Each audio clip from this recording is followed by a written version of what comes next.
রাসূল কারীম সাল্লাল্লাহু আলাইহি ওয়াসাল্লাম বয়ান করতেছিলেন মসজিদে নববীতে। কোথায় বলেন? মসজিদে নববী। মসজিদে নববী কোন মসজিদ? যেখানে এক ওয়াক্ত নামাজ পড়লে আল্লাহ তাআলা 50,000 ওয়াক্ত নামাজের সওয়াব দান করেন। বলে সুবহানাল্লাহ। তাহলে এই মসজিদটা কি কম দামি না বেশি দামি? বলে অনেক বেশি দামি একটি মসজিদ।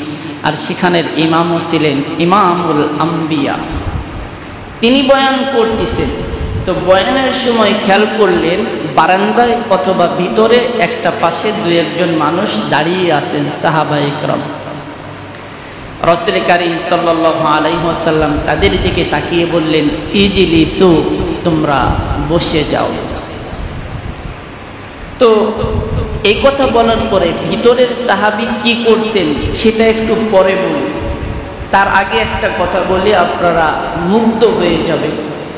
যখন বলছেন ভিতরের মানুষদেরকে উদ্দেশ্য করে ইজলিসু, তোমরা বসে যাও, তখন আব্দুল্লাহ ইবনে মাসউদ রাদিয়াল্লাহু তাআলা আনহু তিনি বাড়ি থেকে রাস্তা দিয়ে আসতেছিলেন। যখনই আল্লাহর রাসূল বলছেন ইজলিসু, তার কানে এটা বাড়ি লাগছে যে নবী আমাকে বসতে বলছেন। তিনি সেই জায়গায় বসে গেছেন। বলি সুবহানাল্লাহ। রাস্তায় বসে সকল বয়ানগুলো শ্রবণ করলেন সকল সাহাবী। তারা বাড়ির দিকে রওনা হলো। আর ইবনে মাসউদ মসজিদের দিকে আসতেছিলেন। আসার পরে রাসূল কারীম সাল্লাল্লাহু আলাইহি ওয়াসাল্লাম বললেন, কি ইবনে মাসউদ, এত সময় বয়ান হলো, তুমি কোথায় ছিলা?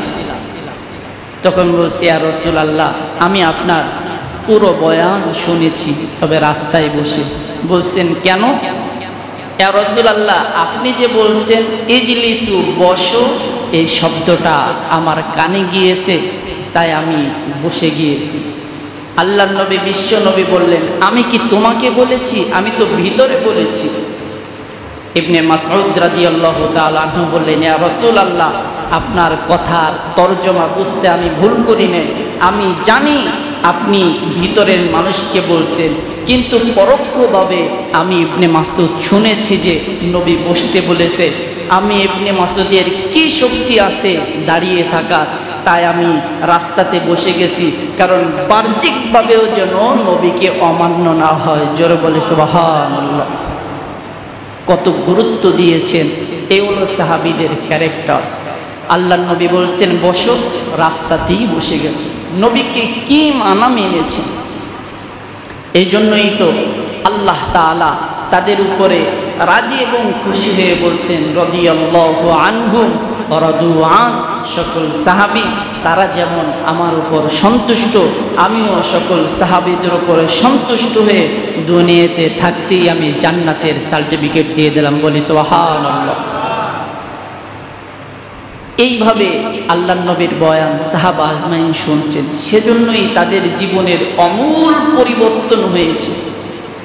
বলা হয় জুলুমাতুন বা'দুহা ফাওকা বা'দ, সবচেয়ে নিকৃষ্ট আর অন্ধকারের যুগ ছিল রাসূল কারীম সাল্লাল্লাহু আলাইহি ওয়াসাল্লাম যে জামানায় এসেছেন, যে যুগে এসেছেন, সেটা ছিল সবচেয়ে অন্ধকারের যুগ।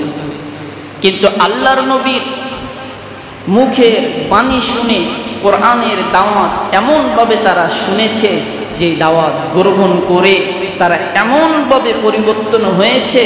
রাসূল কারীম সাল্লাল্লাহু আলাইহি ওয়াসাল্লাম বলেন, খায়রুল কুরুনি করনি, সবচেয়ে শ্রেষ্ঠ এবং স্বর্ণালী যুগের মানুষ হচ্ছে আমার সাহাবা আজমাইন। জোরে বলি সুবহানাল্লাহ।